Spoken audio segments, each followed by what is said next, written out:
toi.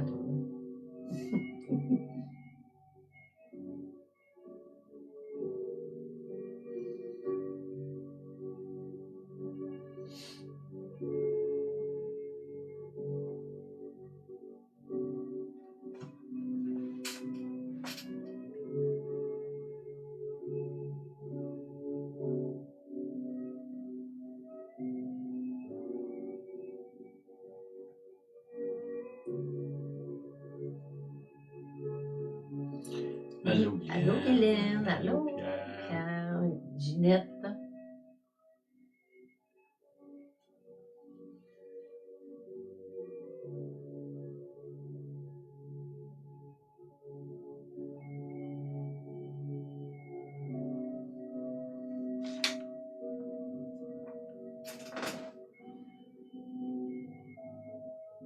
Allô. François. Bonsoir. Bonsoir, François. Un vrai Québécois.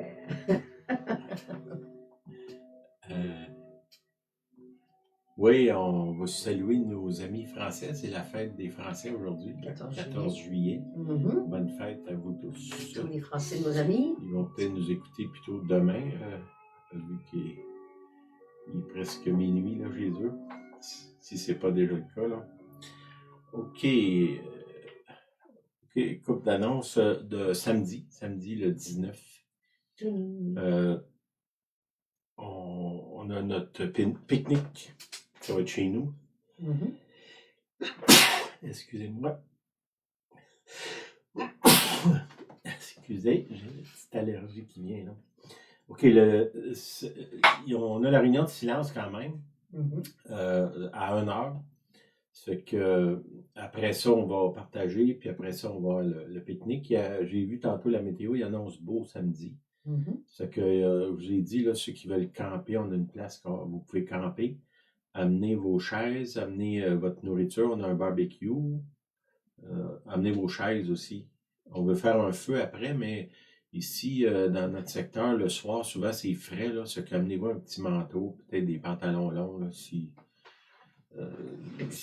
des fois, une petite laine, c'est ça. Comme Julienne a dit. Y avait ça, Joe? Non, non. OK.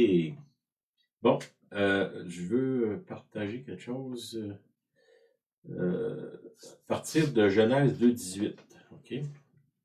Ça dit, l'Éternel Dieu dit, il n'est pas bon que l'homme soit seul. Je lui ferai une aide semblable à lui. OK? Je veux prendre ce passage-là puis aller un petit peu plus loin dans ça.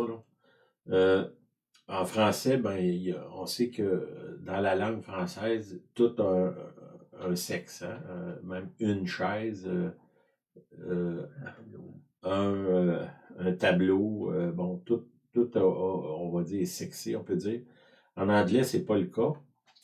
Ça fait que je vais vous donner le même passage, mais dans une autre version anglaise. Ça dit, en anglais, il dit, I will make a helper who is just right for him. Hein? Je vais lui faire un aide, un helper, des fois on utilise ça en français, là, qui est parfaitement ajusté pour lui. Okay? Just right for him. Ça, c'est une des versions. Et l'autre version anglaise, ça dit, I will make him a helper fit for him. Fit, comme on dit, il nous va comme un gant, qui est ajusté parfaitement pour lui. Je veux étendre ça plus loin, dans le sens que, moi, ma lecture de ce passage-là, ça a toujours été, bon, Dieu, il y a quelque part une femme cachée qui est là, qui est exactement pour moi. C'est pas mal la lecture que moi, puis la plupart des gens font là, de ce passage-là. Puis oui, ça peut être ça, mais je pense que ça peut être plus que ça. Là. Le fait, il dit, c'est pas bon que l'homme soit seul, je vais lui donner un aide. Nous, on dit une aide, mais en anglais, c'est un aide. Ou un aide, ça peut être autant féminin que masculin. Là. Il n'y a pas un aide. Okay? Nous, on a traduit ça beaucoup par une conjointe. Mais ici, il ne dit pas conjointe, il dit un aide. Quelqu'un qui est là pour aider. Puis, j'ai pris l'image en arrière, dans le fond, une vitre cassée, là, la fissure, je suis encore dans la fissure qu'on a parlé la semaine passée, là. Dans le sens que, si on compte, oui, il y a cette définition-là traditionnelle qu'on parle d'une épouse, une femme qui est là, qui est cachée, qui est juste pour moi, mais je pense que ça veut dire plus que ça. Quand il dit « il n'est pas bon que l'homme soit seul », l'homme, là, à ce moment-là, il y avait juste Adam et Ève, on pourrait dire, dans le jardin, là, parce que selon, plus loin dans Caïn, Caïn s'en va quelque part, puis il y a d'autres mondes, il semblerait, sur la terre à ce moment-là, mais dans le jardin, il y avait juste Adam et Ève. Fait que c'est sûr que si on parle d'un aide, c'est définitivement Ève, parce qu'il n'y a personne d'autre, là. Mhm. Mais est-ce que si on prend ce passage-là et on l'extrapole à notre vie moderne aujourd'hui, parce que la Bible, c'est écrit à toutes les époques, pour toutes les nations, pour toutes les situations, chacun de nous, on a besoin d'un aide. Okay? Ça peut être, oui, ça peut être ma conjointe, mais ça peut être aussi un aide que j'ai besoin au quotidien, un aide pour apprendre des choses, un aide pour m'écouter, un aide pour marcher avec moi, un aide pour... je veux dire, ça s'étend à peu près à tous les rapports qu'on a. Puis là, ça dit, dans la version anglaise, ça dit qui est parfaitement ajusté pour moi. Puis l'autre, c'est un peu les deux, ça dit la même chose, là. Just right for me. Puis l'autre, c'est help fit for him. Fit, hein? On dirait que c'est comme si j'essaye un complet, un habit, puis c'est parfaitement, les manches, tout est parfait pour moi. Puis là, qu'est-ce qui se passe, c'est que la plupart du temps, on demande l'aide au Seigneur. Je pense que c'est humain. Hein, au secours, Seigneur, j'ai besoin d'aide, je me sens seul, je suis mal pris, j'ai besoin, bon. Puis, selon ce passage-là, quand on a besoin, ça dit pas bon que l'homme soit seul, Dieu intervient, puis pourvoit une aide. Puis qu'est-ce qui se passe dans le cas-là? On sait que plus loin, finalement, l'aide la personne qui était là supposément pour aider Adam, elle met dans un sérieux problème. Mhm. C'est la femme, finalement, qui a ouvert la porte en désobéissant à Dieu. Bon, Adam, il n'est pas blanc là-dedans, là, mais où ce que je veux en venir, c'est que on voit que aussitôt que Dieu pourvoit un aide à Adam, pas longtemps après, cette relation-là est fissurée, là, dans le sens qu'elle s'effondre. Puis là, ils se mettent à s'accuser un l'autre. Ève a dit, c'est pas moi, c'est le serpent qui m'a séduit. Adam, il dit, c'est pas moi, c'est la femme. Puis là, puis après ça, il va plus loin en disant, c'est la femme que tu m'as donnée. Hein? Ça veut dire, si tu m'aurais pas donné cette femme-là, ça irait bien aujourd'hui. Mhm. Il blâme Dieu, finalement, pour avoir eu compassion de lui en disant, il n'est pas bon que l'homme soit seul. Bon. Puis là, si on parle de solitude, je suis parfaitement vrai, là, puis fondamental, qui n'est pas bon que l'humain, là, on va dire l'humain, quand je dis l'homme, là, ça inclut les femmes, qu'on soit seul. Le problème c'est que la personne qui est là, qui va venir vers moi pour comme un aide, là, un aide, un helper, ça dit en anglais, quelqu'un qui est là pour aider, ça dit que Dieu, il crée, il donne une femme un aide semblable à lui. OK? Puis c'est pas pour vous, mais moi, quand je me regarde, je sais pas combien de monde comme moi je vais avoir autour de moi. Puis le Seigneur dit, ça va être quelqu'un qui est semblable à toi que je vais t'envoyer. Là, je sais pas vraiment si... parce que là, je vois comme... c'est un peu miroir, là. Hein? Cette personne-là, elle te ressemble. Oui, elle a des qualités, là, mais certainement des défauts. Puis les risques de fissure dans la relation est énorme. Puis je pense, si on regarde, en tout cas pour moi, puis je pense que la plupart d'entre nous, si on regarde notre historique au niveau relationnel, Je parle même pas juste amoureux, là, je parle amitié, rencontre, collègues, euh, confrères de travail, de classe, voisins, les gens à l'église.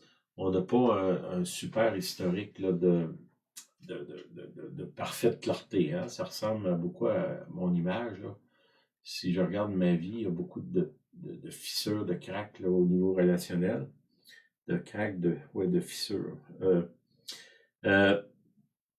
Puis c'est étrange parce que dans le chapitre 1 de Genèse, là, le verset, je l'ai-tu donné? Oui, le 2. Genèse 2, 18, là, ça c'est lui qu'on vient de voir.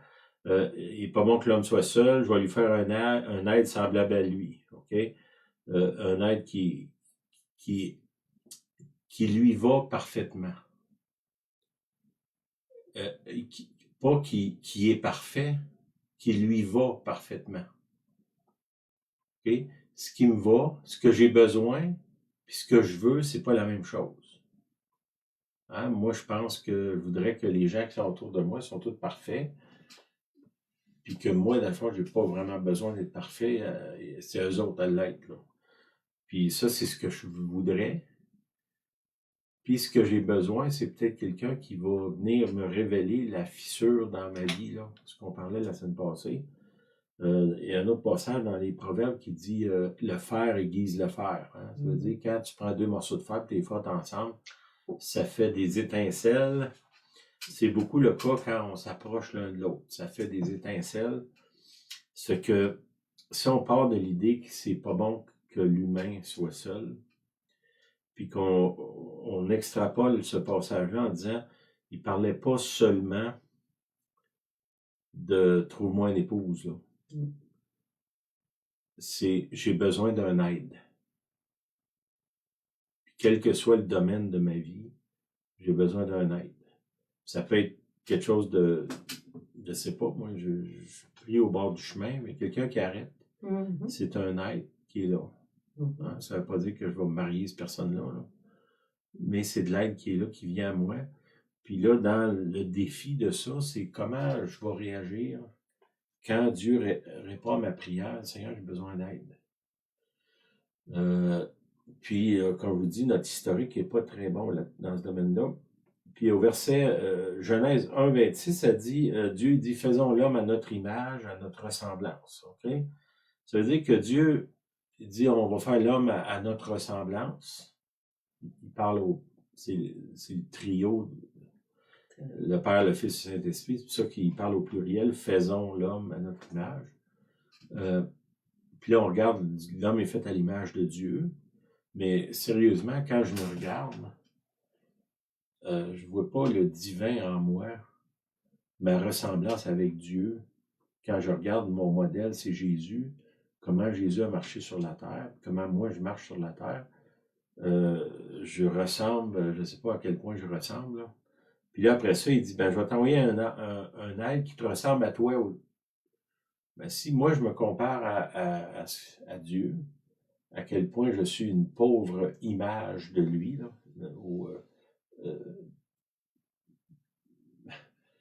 difficilement ressemblant à lui. Là. Bon, tu vois, madame, elle confirme. Elle me connaît. Puis là, il dit, je vais t'envoyer quelqu'un qui te ressemble à toi. Puis là, moi, je voudrais que cette personne-là soit parfaite. Là. Peut-être que c'est pas tout à fait ça qui se passe. Là, si ça a-tu du sens, ce que je suis en train de dire? Là, dans le fond, je vous mets en contexte de dire, j'ai besoin d'aide. L'aide que je vais recevoir, c'est pas nécessairement ce que je désire. C'est très possiblement ce que j'ai besoin. Un aide qui va être un défi pour moi, qui va me révéler quelle partie de moi ne ressemble pas à la nature divine. Hein, qui va révéler les fissures dans ma vie. Là. Les places où je faillis dans ma supposément image et ressemblance à Dieu. Hein? Ça dit, soyez parfaits comme votre Père céleste est parfait. Ça dit dans le Nouveau Testament.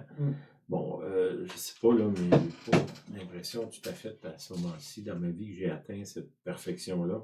Je ne sais pas ce que tu en parles.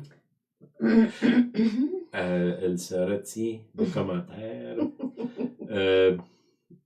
OK. Le mot ressemblant, c'est qui est de même nature, de même qualité qu'une personne ou une chose donnée, qui a de nombreuses caractéristiques communes avec elle, qui lui ressemblent. Bon, cette personne-là que Dieu m'envoie, qui me ressemble, quand je vous dis, ça peut, oui, être mon épouse, mais ça peut être n'importe qui, là, finalement. Cette personne-là me ressemble. Ben, il faut que je m'examine, puis pas mettre un standard sur les autres que moi-même, j'ai pas, là. Si moi, je suis impatient, puis colérique, puis là, je voudrais quelqu'un qui est patient, puis qui tolère tout, ben, il faut que je m'examine, là, puis je vois peut-être les fissures dans ma vie, là, que j'arrête d'avoir un standard élevé pour les autres, puis de moi, tu sais, comment je dirais, la justice pour les autres, puis la grâce pour moi. Oups. Hein? Tu l'as lu, ça? J'aime ça, ce concept-là. Les autres ont besoin de la grâce autant que moi j'en ai besoin, là. OK? Si on regarde l'autre comme ça, comment je dirais, ça va nous aider à l'aimer malgré ce qu'il est. Hein? Puis peut-être que ça va nous révéler aussi, nous, à quel point on a besoin de la grâce. Bon, c'est ça. OK. La difficulté que nous avons à avoir des relations harmonieuses et durables. Ça révèle ça. On voit dans le cas d'Adam, tu peux pas, tu sais, il y a juste, on va dire 2 ou 5 dans le jardin, le Père, le Fils et le Saint-Esprit, Adam et Ève. Il n'y a quand même pas du côté de Dieu ou du Père, du Fils et du Saint-Esprit, il n'y a pas trop d'ouverture pour des conflits de personnalité de ce côté-là. Il reste l'homme, la femme, puis qu'est-ce qu'ils font? Ben, ils réussissent à brouiller ça, leur relation. Puis une des premières choses qu'ils font, ils s'accusent un l'autre de quelque chose que les deux ont fait, là. Ça montre à quel point là, on a besoin d'être racheté au niveau relationnel. Si ça a commencé comme ça, ben, il ne faut pas, nous, avoir des standards trop élevés envers les autres. C'est ça, souvent, la question on a parlé de ça dernièrement, la question de l'illusion, hein? La désillusion. Je pensais que tu comblerais toutes les vides dans ma vie. Oups. Bienvenue à la désillusion. Si j'embarque dans ça, qu'est-ce qui fait la désillusion? C'est la fin de l'illusion. Le problème, c'est pas que Julienne ne peut pas livrer ce que je demande. Le problème, c'est ce que je demande, elle ne peut pas le livrer. C'est juste Dieu. C'est que j'y demande de livrer quelque chose qu'elle n'a pas. Fait que c'est sûr que la relation va se fissurer, là. Mm-hmm. Pas à cause d'elle, mais à cause de mes attentes. C'est vrai à peu près dans toutes les relations qu'on développe. On arrive la plupart du temps à une relation, ben je pensais que tu étais plus fin que ça, je pensais que tu m'aimais, je pensais que je comptais pour toi, je pensais que, ça c'est mes attentes. Mes scénarios. Puis là, j'arrive à l'illusion, mon illusion que cette personne-là va combler quelque chose qui manque en moi. C'est une illusion. Parce que là, j'ai fabriqué une image de la personne, ce qu'elle n'est pas. Je l'ai peinturée ou je l'ai peint mieux que ce qu'elle est vraiment. Puis là, quand, dans le fond, je reçois la révélation de ce qu'elle est, ben là, dans le fond, elle ne rencontre pas mes standards. Mais c'est ce qu'elle était avant. Le problème, c'est l'illusion que moi j'ai faite ou le portrait tordu que j'ai fait de la personne. Puis souvent, c'est beaucoup, on idéalise des personnes, surtout quand on saute d'une relation à l'autre. On idéalise cette personne. Enfin, j'ai trouvé la personne qui va combler mon vide ou quoi que ce soit. Puis cette personne-là, dans le fond, est comme le reste de l'humanité. Elle est dépourvu au niveau relationnel. Comme moi, oui. Comme moi, oui. Ça a-tu du sens, là? Oui. Puis là, on voit dans Genèse, tantôt, Genèse 3,12, ça dit, l'homme répondit, la femme que tu as mis auprès de moi m'a donné l'arbre et j'en ai mangé. Là, on voit que, dans le fond, là, il accuse Dieu, cette personne-là que tu as mis aux côtés de moi. Puis comme je vous dis, dans mon approche aujourd'hui, je veux qu'on étende ça à plus que ma femme, Julienne, dans mon cas, mais cette personne-là que tu as mis autour de moi. Hein? J'ai demandé de l'aide, puis tu m'as envoyé une personne, puis cette personne-là, ben, c'est pas la bonne. Elle fait pas ce que moi j'attendais. Elle rencontre pas mes standards.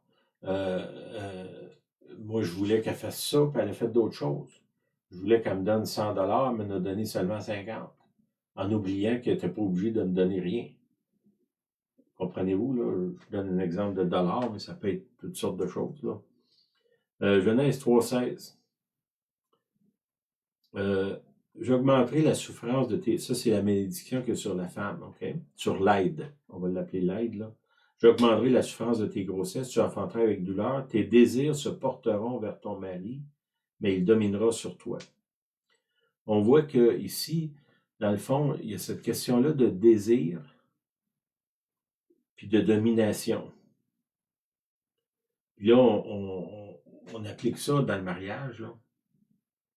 Mais je pense que ça s'étend à beaucoup plus que ça, là. Si on prend l'idée qu'au départ, Dieu a envoyé une aide, mais dans notre vie, on a plein de gens qui traversent notre vie qui sont des aides. Que nous, on est un aide pour un autre aussi, là. Ça fait partie des relations humaines. Puis en anglais, il dit and you will desire to control your husband, but he will rule over you. Tu vas désirer contrôler ton mari, mais lui va régner sur toi, ou il va dominer sur toi. Puis une autre version en anglais, il dit tes désirs seront contraires à ceux de ton mari, mais il dominera sur toi. OK? Une place, il dit tes désirs se porteront vers lui. L'autre place, ça dit tu vas désirer le contrôler. Puis l'autre, il dit tes désirs vont être contraires. Pensez à ces trois descriptions-là au niveau relationnel, là.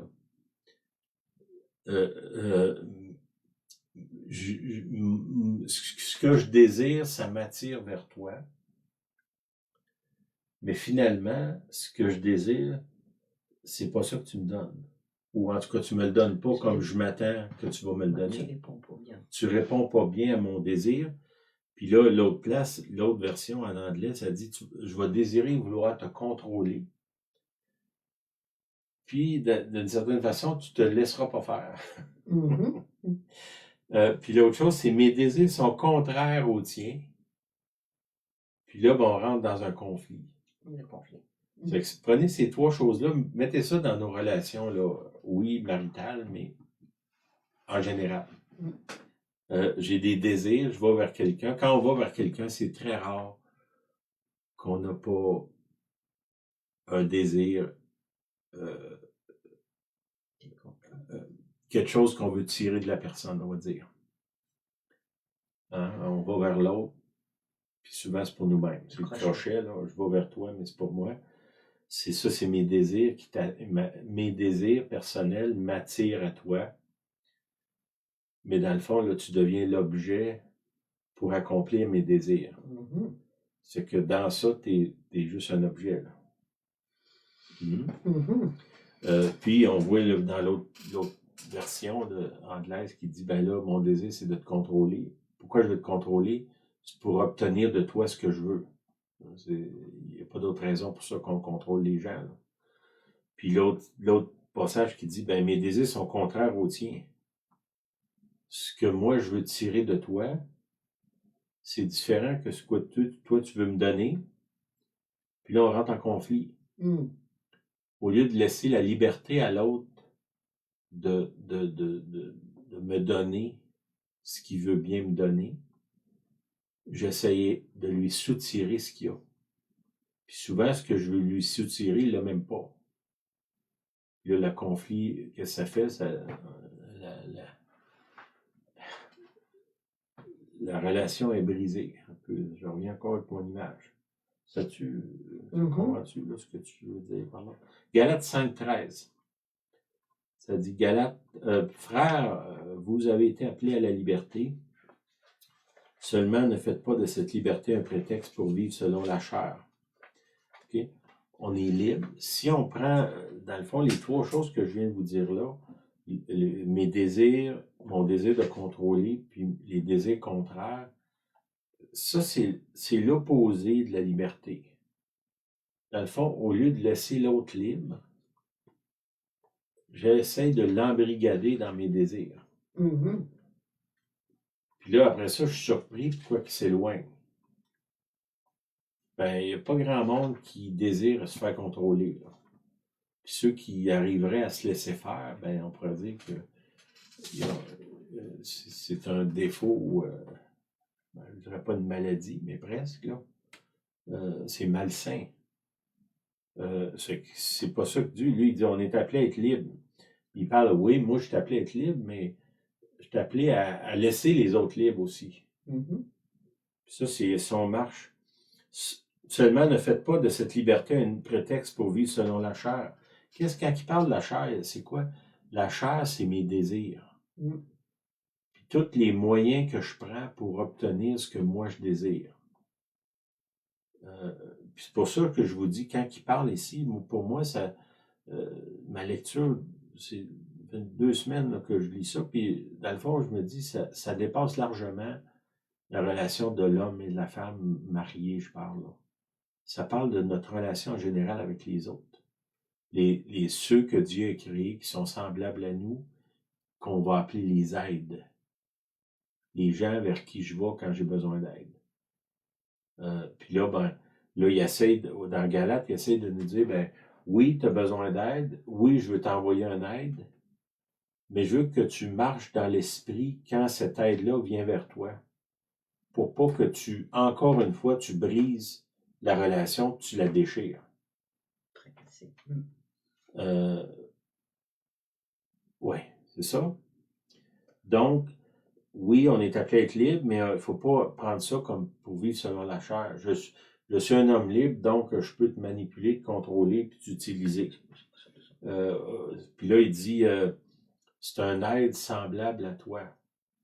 Est-ce que moi, je désire qu'elle ait la même façon d'agir que moi, qu'elle est là pour me contrôler, d'avoir des désirs contraires, puis bon. C'est pas ça. Faut pas vivre selon la chair. La chair, c'est centré sur moi. On voit là, dans la description ici dans Genèse, on voit que Adam et Ève, finalement, un des fruits du péché, en partant, en anglais, ils appellent ça self-preservation. Que mon but ultime, c'est de me protéger moi. Puis de tirer le maximum des autres autour vers moi. Ça, on pourrait dire, la définition de la chair, là. C'est d'aller vers les autres, mais c'est toujours vers moi, pour moi. Ou rarement vers les autres. Je ne peux pas dire toujours, là, quand même, mais trop souvent, on va dire. Mais là, il continue en disant, mais rendez-vous par la charité, serviteurs les uns des autres. On voit ici qu'il est en train de renverser la malédiction qu'il y a eu au début, là, où il dit, là, tes désirs vont se porter vers lui, mais il va dominer. Puis là, lui, ici, il nous dit, non, il dit, faut pas que tu domines, faut que tu serves. Puis on voit que Jésus, ailleurs, il dit, le plus grand parmi vous soit l'esclave de tous. On a vu ça l'autre semaine. Serviteurs les uns des autres. Quand on est libre, on est capable d'aller, la liberté de Dieu, c'est d'être capable d'aller vers les autres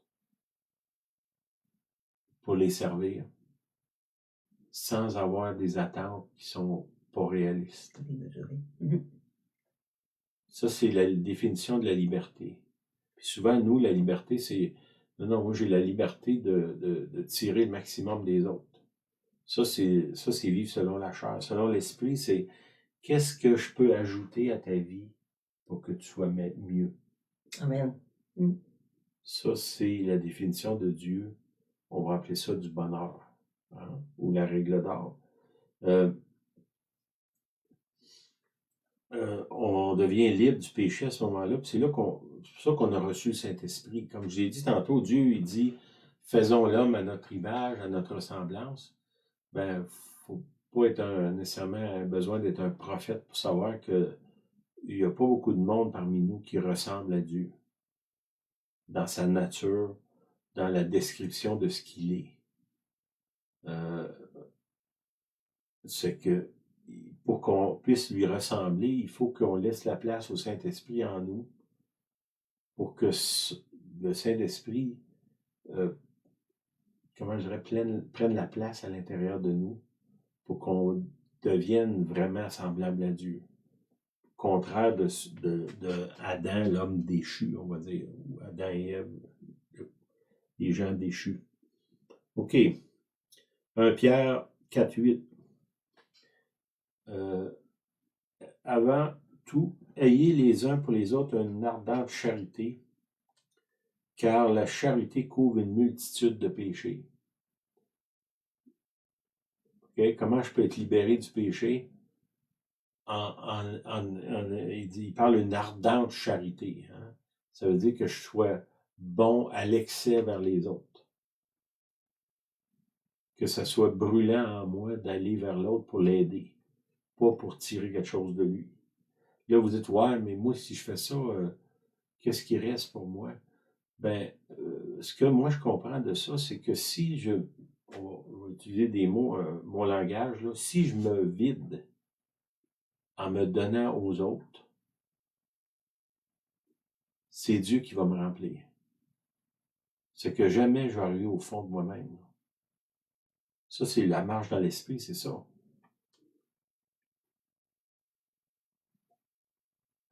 Il dit une ardente charité, on sait que c'est contre notre nature d'être comme ça, mais si on laisse la place au Saint-Esprit, ben, à ce moment-là, on va être capable de vivre ces choses-là, puis là, vivre selon les règles du royaume de Dieu.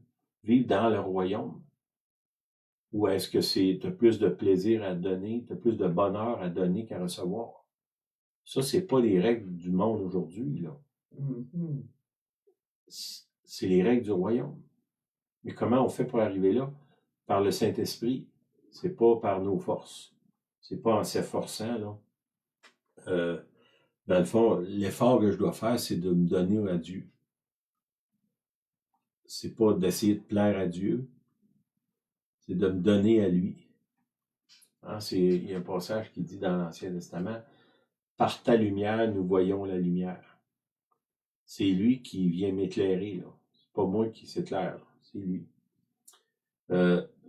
Matthieu 7,12, « Tout ce que vous voulez que les hommes fassent pour vous, faites-le de même pour eux. » On voit encore là la question de l'aide. Là, au lieu de chercher un aide, je cherche à devenir un aide. Puis, étrangement, il y a une loi spirituelle que plus que je donne, plus qu'il m'est redonné. Puis, selon le Seigneur, imaginez-vous dans le ciel, là, Jésus, il dit que dans le ciel, il compte nos cheveux. Je sais pas qui s'occupe de ça, là. Mais il y a quelqu'un, à quelque part dans le ciel, qui compte les cheveux qu'on a sur la tête. Il y en a qui sont plus faciles à compter que d'autres, là, mais... mais ça veut dire que s'il compte mes cheveux, il compte les actions de bonté que je commets. Puis il garde une comptabilité de ça. Puis je crois que, tu sais, le Seigneur il dit, si tu donnes un verre d'eau à quelqu'un, c'est à lui que tu l'as donné. Il y a une comptabilité qui est faite au ciel des actes de bonté qu'on fait. Puis le Seigneur s'assure que on va toujours recevoir plus que ce qu'on donne. OK? Si on le fait avec un mauvais motif, ça ne marche pas, là. Il faut que ce soit un geste de bonté. Pas un geste calculé, dire, ben Seigneur, j'ai fait ça, tu m'en dois une, là. Il faut juste que ça devienne naturel, la bonté. la générosité, comment je dirais, le désir de se donner aux autres. Il faut que ça devienne, c'est ma nature. Pourquoi? Parce que si je m'abandonne, je me mets vraiment à ressembler à Dieu. C'est pas juste un verset dans ma Bible. Là. Faisons l'homme à notre image, à notre ressemblance. Cet homme-là, comment je dirais, ça n'a pas été mis dans l'ADN de Adam, puis c'est transmis jusqu'à nous. C'est à j'ai envie de dire, à chacun de nous, Dieu vient vers nous, puis Dieu, le Père, le Fils, le Saint-Esprit, puis ils se regardent, puis ils disent, bon, prenons Julienne, rendons Julienne à notre image, semblable à nous. Puis là, il invite Julienne, est-ce que tu reçois cette invitation-là? Si Julienne dit oui, bien, sa nature va être transformée, elle va devenir, selon la nature de Dieu, à l'image et à la ressemblance de Dieu.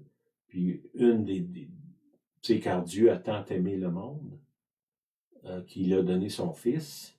Bon, dans la ressemblance à Dieu, il y a cet amour-là universel, puis ce désir-là de donner ce qui est le plus précieux que tu as. On parle Dieu donne son Fils, mais si je ressemble à Dieu, ben j'ai cette même nature-là. Ben oui. Puis, mais là, c'est comme il dit, là, je vais donner un aide semblable. Bon, cette aide-là, on pourrait dire l'aide ultime que j'ai besoin, c'est Saint-Esprit, là. Ça, définitivement. Mais après ça, si Saint-Esprit est en moi, ça ne peut pas faire autrement que moi, je devienne un aide. Puis quand je me promène autour, que je vois des gens, je sais pas, des gestes qu'on pose, quelqu'un qui tombe, est-ce que c'est... Je prends, comme aujourd'hui, c'est drôle, les gens, ils filment les gens qui sont en train de se noyer, au lieu d'essayer de les secourir. J'en reviens pas. Mais c'est quoi cette affaire-là? C'est que cette partie-là de Dieu, de l'aide, est pas là dans eux. C'est pas là. Je veux faire une vidéo au lieu de sauver quelqu'un. On voit ça dans l'Internet. Et les gens se font filmer, puis là, tu dis, ils sont où les gens qui sont supposés les aider, là? Ils sont pas là. Ils ne pensent pas à l'autre. OK. Au verset 15, il dit, ça, je suis encore dans Galates. Galates 5:15, ouais. Mais si vous vous mordez, vous dévorez les uns les autres, prenez garde que vous ne soyez détruits les uns par les autres. Là, on voit la vitre cassée ou brisée derrière moi, là. Puis souvent, c'est ce qu'on passe ici. C'est quand la recherche du bonheur est centrée sur nous et que les moyens que nous utilisons pour l'atteindre sont charnels et non spirituels, nous finissons par nous dévorer et nous détruire. Puis si on regarde, bon, je ne pointerai pas personne du doigt, là, je pense à moi, là. Quand je suis dans la chair, que j'approche les autres, c'est presque toujours un moment où est-ce que, dans le fond, j'approche l'autre parce que j'ai un motif caché en arrière. Puis quand je suis dans cet état-là, ben c'est sûr que cette relation-là, ou en tout cas cette aventure-là dans laquelle j'embarque, va être dommageable, et pour moi et pour l'autre. Si j'approche par l'esprit, ben là, j'ai un esprit de serviteur. Hein? Jésus est venu comme un serviteur. Ben, si mon modèle, c'est Jésus, nous autres, on voit Jésus qui règne avec la couronne sur la tête, puis c'est lui qu'on veut ressembler. Ben, prenons peut-être l'exemple du Jésus qui est venu dans la crèche, là, qui est venu pour servir. Puis peut-être qu'à la fin, on va être couronné, mais ne demandons pas la couronne avant d'avoir servi. Puis si on envoie une couronne, ben, selon dans l'Apocalypse, ceux qui ont des couronnes, ils les lancent aux pieds de Jésus. Ça parle aussi. Hein? Ils ne gardent pas. Je pense à la Sunamite qui dit ma vigne, je ne l'ai point gardée. Hein? Ce qui est à moi, je ne l'ai pas gardé, je l'ai donné. OK.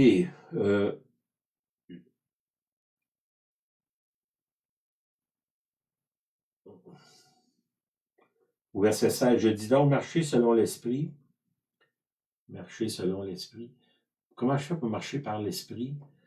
Ben, il faut que je sois conscient de ma nature de péché qui me pousse à chercher des gens pour prendre avantage d'eux. Puis, aux côtés de ça, en moi, il y a les deux. Là, il y en a, tu sais, dans les bandes dessinées, il y avait un petit démon, puis un ange sur un bord, puis il essayait d'influencer la personne. Là. Ça ressemble un peu à ça. Pas nécessairement un démon. Là. J'ai pas besoin d'un démon pour faire le mal. Là. Je suis capable de tout seul. Il y a ma chair qui est là, qui, elle, désire son avantage, sa sécurité, gagner les arguments, avoir le dernier mot, dominer. Là, c'est ça qu'il dit ici. Tes désirs se portent, mais il va dominer. Puis là, on voit que cette nature-là est là, puis elle ne lâche pas. Je dois prendre conscience de ça. Puis il n'y a pas cette attitude-là. Là, il y a quelques années, on était dans un groupe, puis il y avait cette pensée-là que les gens disaient tout est accompli. Comme si moi j'ai déjà atteint le nirvana, oui. Je suis déjà arrivé. Puis Jésus pouvait dire ça, mais pas nous, là. Tu sais, Jésus peut dire tout est accompli. Moi, je peux me garder une petite gêne dans ce domaine-là. Puis quand je suis pas sûr, ben je peux demander à Julienne, elle va me confirmer que tout n'est pas accompli.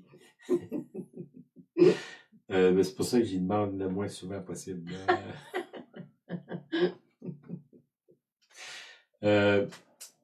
OK. Le verset 17.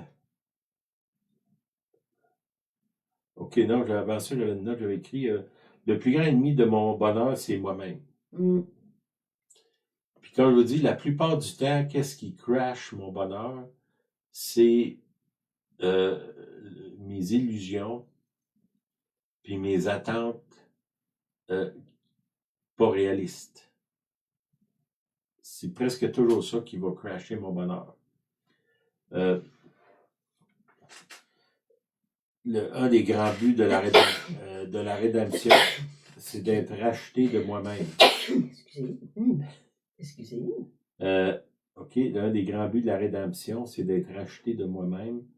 Puis là, Jésus, il dit, je vous donnerai un cœur nouveau. J'ai besoin d'être racheté de moi-même. Okay? On prêche le salut pour les autres, là, mais on a besoin pour nous. OK, verset 17. Je suis encore dans Galate, là. Car la chair a des désirs contraires à ceux de l'esprit, l'esprit en a de contraires à ceux de la chair. Ils sont opposés entre eux, afin que vous ne fassiez point ce que vous voudriez. Bon, ce que je veux, c'est mon avantage. OK? Puis là, l'esprit vient, puis il me parle, puis il me dit, c'est quoi tu fais là? Qu'est-ce que tu fais? Lumière rouge qu'elle Je le sens à l'intérieur de moi. Tu es en train d'essayer de manipuler, d'utiliser, de prendre avantage. Puis là, ben là, c'est là qu'il faut que je décide. Hein? Ça, c'est mes désirs. Qu'est-ce que je vais faire? Je me soumets à mes désirs ou je me soumets à l'esprit?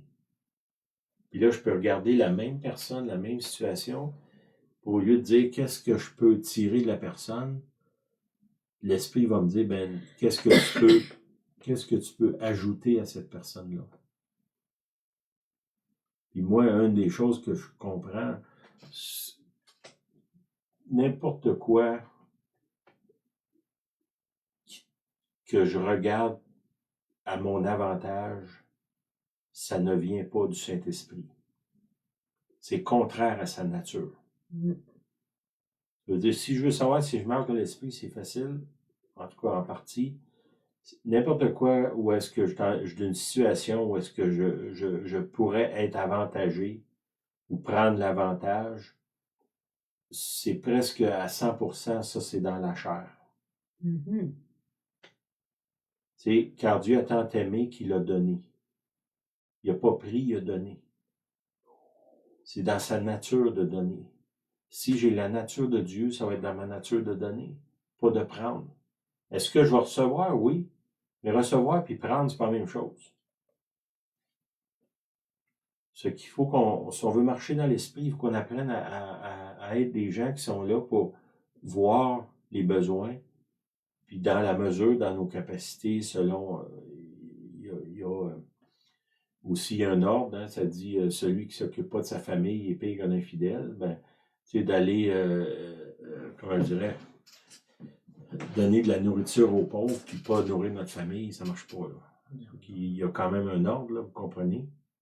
Mais là aussi, si mon désir, c'est d'aller évangéliser, puis ce désir-là est charnel, parce qu'il peut être charnel, je peux utiliser Dieu pour fuir mes responsabilités familiales, là. Ça, je l'ai vu en masse dans ma vie, là.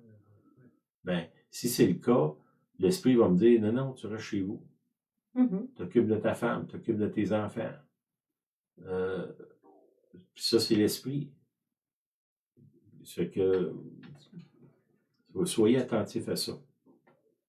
Quand on est conduit par l'Esprit, on ne fait plus ce qu'on veut. Hein?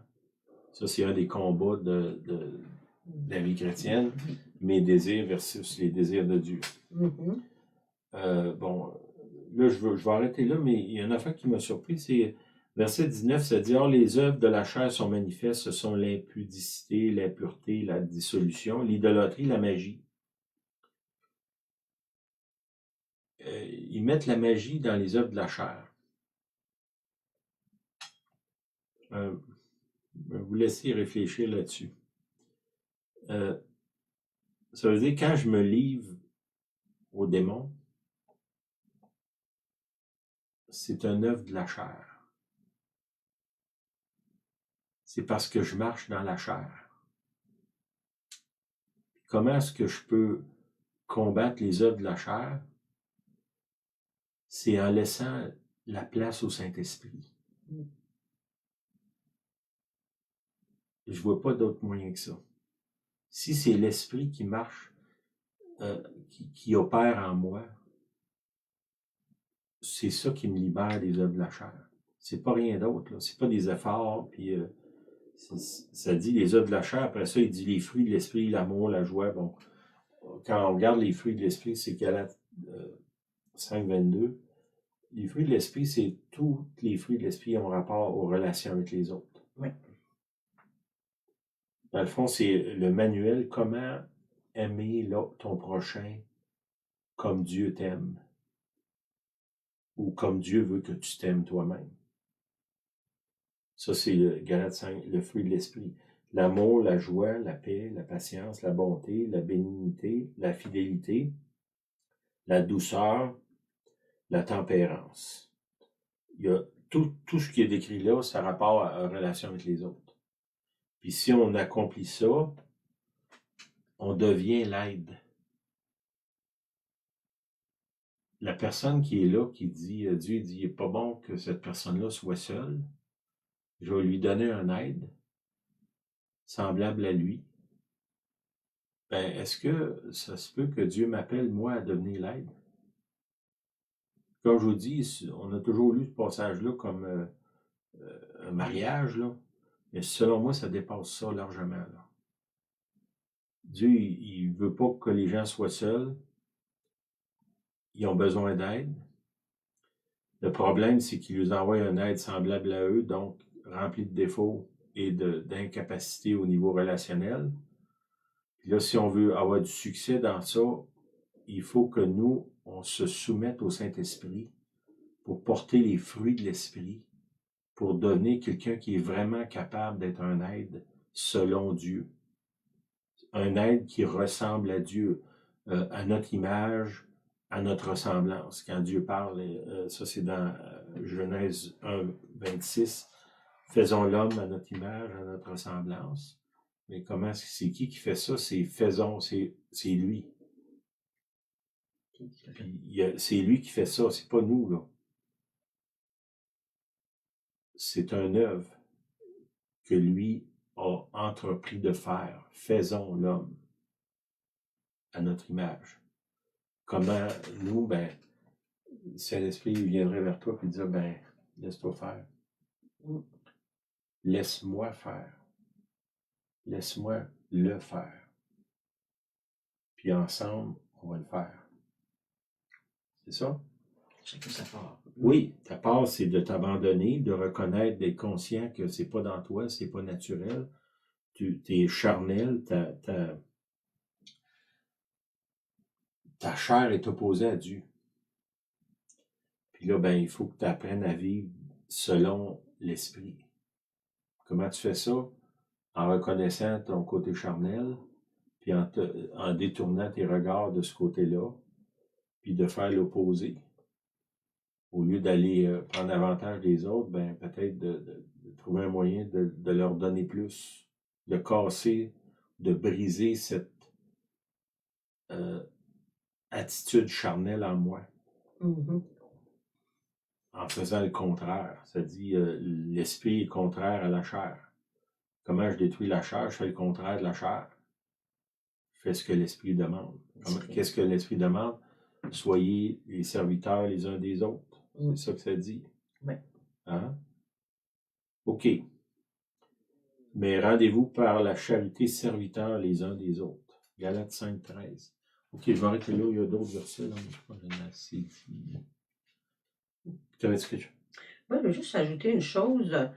C'est que tout le message, on parle de chair, puis on parle de l'esprit.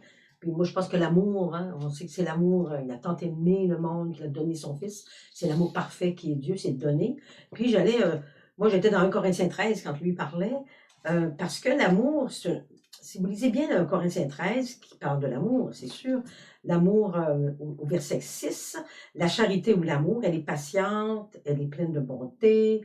Puis là, il commence à dire qu'elle n'est pas envieuse, elle ne se vante pas, elle ne s'enfle point d'orgueil, ne fait pas rien de malhonnête. Puis je trouvais que quand on définit l'amour ici, il y a quelque temps, je réfléchissais là-dessus, c'est négatif. Elle n'est pas envieuse, elle n'est pas malhonnête, elle ne s'irrite pas, elle ne soupçonne point le mal. Donc la partie négative de l'amour, cette partie négative-là, c'est parce Dieu met le point sur notre nature charnelle. Oui, il y a de l'envie, mais l'amour n'est pas envieuse. Oui, on soupçonne le mal, mais l'amour ne soupçonne pas. Donc, ça explique la partie négative de l'amour ici, que j'avais pour longtemps réfléchi. Pourquoi il y a une partie négative dans l'amour? Évidemment, elle est négative, c'est Dieu qui parle. Il met le point sur nos désirs charnels, d'après ce que Sylvain vient de prêcher, puisque je trouve ça très bon. Ensuite, je reviens c'était Matthieu 6, je pense que c'est 12 ou 7, 7-12. Matthieu 7-12, qui dit, un verset que tout le monde connaît, « Tout ce que vous voulez que les hommes fassent pour vous, faites-le de même pour eux. C'est la loi et les prophètes. » Tout ce que vous voulez. Donc, tout ce que je veux, moi, dans ma vie, ce que je veux, c'est que les hommes fassent des choses pour moi. Bon, serviable, gentil, patient. J'attends ça, je désire ça, je veux ça. Par contre, il dit, tout ce que vous voulez que les autres fassent, toi, fais-le. Donc, c'est d'être proactif dans tous nos désirs, notre vouloir. Sois proactif. Oh, je m'attendais à ce que la personne me dise bonjour. Toi, dis-lui bonjour. Je m'attendais à ce qu'elle me dise merci. Toi, dis merci. Tout ce que tu veux que les gens disent de toi, fais-le. Donc, sois proactif dans ce processus-là, ce que j'avais retenu là, du message de Sylvain. Alors, c'est là-dessus. Amen. Amen. Ben, Seigneur, on a besoin, désespérément besoin de ton aide. Saint-Esprit, aide-nous à marcher dans l'esprit, libéré de notre chair, de nos désirs charnels, de tendance à manipuler, à prendre avantage des autres. Aide-nous, Seigneur, on a besoin. On a besoin de toi. On a vraiment besoin de toi. Amen. Amen. Bonne semaine. Oui, bonne semaine. Bonne semaine à tous.